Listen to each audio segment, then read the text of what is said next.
Well, good evening, beloved. The time is coming. What time is that, Sharon? Bedtime Ministry, of course. Beloved, by the grace of God, we are here. Bedtime is upon us. What do you mean we? Well, you're there, you're you, I'm here, I'm me, and together we make a we. So it is time to go to bed. And I was just thinking what to share. Excuse me. And I was thinking about my day today. But then I looked on the wall, and there's a hanging there, not a picture, but wall art, I guess I'll say. And it says, faith is being sure of what you hope for and certain of what you do not see. Hebrews chapter 11, verse 1. Or, faith is the substance of things hoped for, the evidence of things not seen.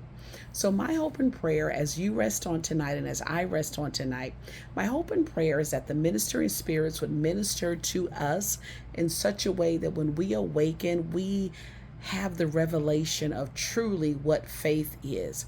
So it says, being sure of what you hope for. Now, God is a sure thing, if I can use that term. God is trustworthy. Okay. So the Word of God also lets us know that God will give us the desires of our hearts when we delight ourselves in Him. So when we spend our time delighting ourselves in the Lord, our mind is on the Lord. Therefore, we're not just caught up in all sorts of foolery, if I can use that word. Because the Word of God lets us know that we cannot be in the flesh and the spirit at the same time. If we're minding the things of the flesh, we're not minding the things of the spirit. If we are minding the things of the spirit, then we're not minding the things of the flesh. So when it comes to faith, and then when it comes to being sure of that which I hope for, now, God is a sure thing. Our big brother Jesus, He's a sure thing. So those things that I'm going to hope for, because I am so connected to God, the things that I'm going to hope for are things that are going to be good. Be it good for me, be it good for my brother, my sister.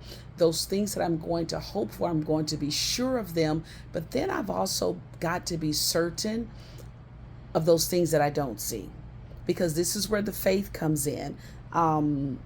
If I'm asking for a cherry red 10-speed bicycle, that was my hope, high school.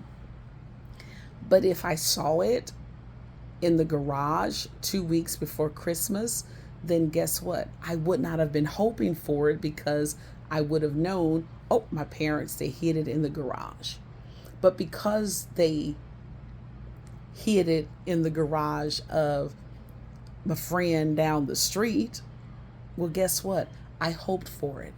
I believed. I did all of these extra chores because I knew I was going to get this bicycle. I was so certain because I did everything I was supposed to do. So not only did I hope for it, I was certain I was going to receive it. I was certain it was going to be there. I was certain it was going to poof, show up, manifest, hey, on Christmas morning. I was certain of it.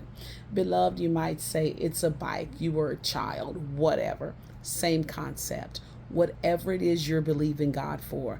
I believe in God that this extra chin won't always be there. This extra belly won't always be there or as fluffy as it is. These knees, although they knock or rub together, there'll be a lot less skin causing them to touch. So what do I have to do? Of course, do some push away from the table, exercise a little bit, but be certain. And so faith without works is dead. You're saying, Sharon is just rambling. What in the world is she talking about?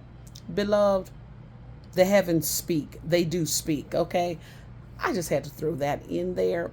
But just be certain. Rest well. rest well, knowing that you'll awaken with the revelation that faith is being sure of what I hope for and certain of what I do not see. Because if I see it, then why would I hope for it? All right, I'm out. Good night, y'all. Deuces. Good night.